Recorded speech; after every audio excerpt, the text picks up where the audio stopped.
ಇಷ್ಟಕ್ಕೂ ಭೀಷ್ಮರು ಏನೆಲ್ಲ ಉಪದೇಶ ಮಾಡ್ತಾರೆ? ಉಪದೇಶಗಳನ್ನು 3 ಭಾಗಗಳಾಗಿ ಅಧ್ಯಯನ ಮಾಡಲಾಗಿದೆ. ಮೊದಲನೇದು ರಾಜಧರ್ಮಾನುಶಾಸನ, it means duties of king. ಆಪದ್ಧರ್ಮ ಅಂದರೆ ದ ಕಂಡಕ್ಟ್ ಡ್ಯೂರಿಂಗ್ ಎಮರ್ಜೆನ್ಸೀಸ್. ಮೂರನೇದು ಮೋಕ್ಷ ಧರ್ಮ, ದ ಪಾತ್ ಆಫ್ ಲಿಬರೇಷನ್. ಓಹೋ, ಇದೆಲ್ಲದರ ಬಗ್ಗೆ ಭೀಷ್ಮರು ಹೇಳ್ತಾರಾ? ಮೊದಲನೇದು ಅಂದ್ರೆ ರಾಜಧರ್ಮಾನುಶಾಸನ, ಅದ್ರ ಬಗ್ಗೆ ತಿಳಿದುಕೊಳ್ಳೋಣ. ಮನುಷ್ಯ ರಾಜನಾಗುವ ಮೊದಲು ತನ್ನ ಇಂದ್ರಿಯಗಳನ್ನ ಗೆಲ್ಲಬೇಕು. ಕಾಮ, ಕ್ರೋಧ, ಲೋಭಗಳನ್ನು ತ್ಯಜಿಸಬೇಕು.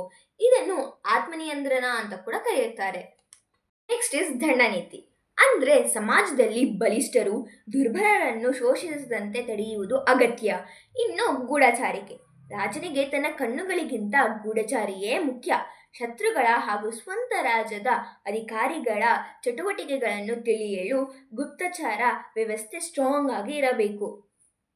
ಇನ್ನು ತೆರಿಗೆ ಬಗ್ಗಿಸವು ಯಾವಾಗಲೂ ತುಂಬಿರಬೇಕು, ಆದರೆ ತೆರಿಗೆ ವಿಧಿಸುವಾಗ ಪ್ರಜೆಗಳಿಗೆ ನೋವಾಗಬಾರದು. ಅಬ್ಬಾ, ಆ ಒಂದು ವರ್ಡಲ್ಲಿ ಅಷ್ಟೆಲ್ಲ ಅರ್ಥ ಇದೆನಾ?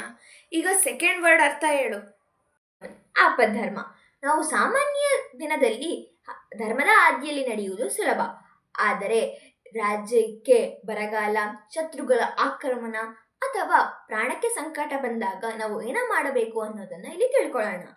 ಆಪತ್ತಿನ ಸಮಯದಲ್ಲಿ ಪ್ರಾಣ ಹಾಗೂ ರಾಜ್ಯದ ರಕ್ಷಣೆಗಾಗಿ ಕಾಮನ್ ರೂಲ್ಸ್ನ ಚೇಂಜ್ ಮಾಡಬಹುದು. ಇನ್ನು ಶತ್ರುಗಳ ಆಕ್ರಮಣ ಮಾಡಿದಾಗ ಅವರು ನಮಗಿಂತ ಬಲಶಾಲಿಯಾಗಿದ್ದರೆ ಬುದ್ಧಿವಂತಿಕೆ ಉಪಯೋಗಿಸಿ ತಾತ್ಕಾಲಿಕವಾಗಿ ಸಂಧಿ ಮಾಡಿಕೊಳ್ಳಬೇಕು. ಪ್ರಾಣವಿದ್ದರೆ ಮಾತ್ರ ಮುಂದೆ ಧರ್ಮ ಮಾಡಲು ಸಾಧ್ಯ. ಆದ್ದರಿಂದ ಆಪತ್ತಿನ ಕಾಲದಲ್ಲಿ ಆತ್ಮರಕ್ಷಣೆಗೆ ಆದ್ಯತೆ ನೀಡಬೇಕು. ಮತ್ತೆ third point? Third one is ಮೋಕ್ಷ ಧರ್ಮ. ಇದು ಇಡೀ ಮಹಾಭಾರತದ ಅತ್ಯಂತ ದಾರ್ಶನಿಕ ಹಾಗೂ ತತ್ವಶಾಸ್ತ್ರದ ಆಳವಾದ ಭಾಗವಾಗಿದೆ. ಇಲ್ಲಿ ಭೀಷ್ಮರು ಧ್ಯಾನ ಹಾಗೂ ಯೋಗದ ಮೂಲಕ ಮನಸ್ಸನ್ನು ಹೇಗೆ ಸ್ಥಿಮಿತದಲ್ಲಿಡಬೇಕು ಎಂದು ತಿಳಿಸುತ್ತಾರೆ. ಹಾಗೆ ಮನುಷ್ಯನು ಆಸೆಗಳನ್ನು ತ್ಯಜಿಸಿ ಕರ್ತವ್ಯ ಮಾಡುವುದರಿಂದ ಮೋಕ್ಷ ಸಾಧ್ಯ. ಈ ಜಗತ್ತಿನಲ್ಲಿ ಯಾವುದು ಶಾಶ್ವತವಲ್ಲ, ಆತ್ಮ ಮಾತ್ರ ಶಾಶ್ವತ ಅನ್ನೋದು ಕೂಡ ತಿಳಿಸುತ್ತಾರೆ.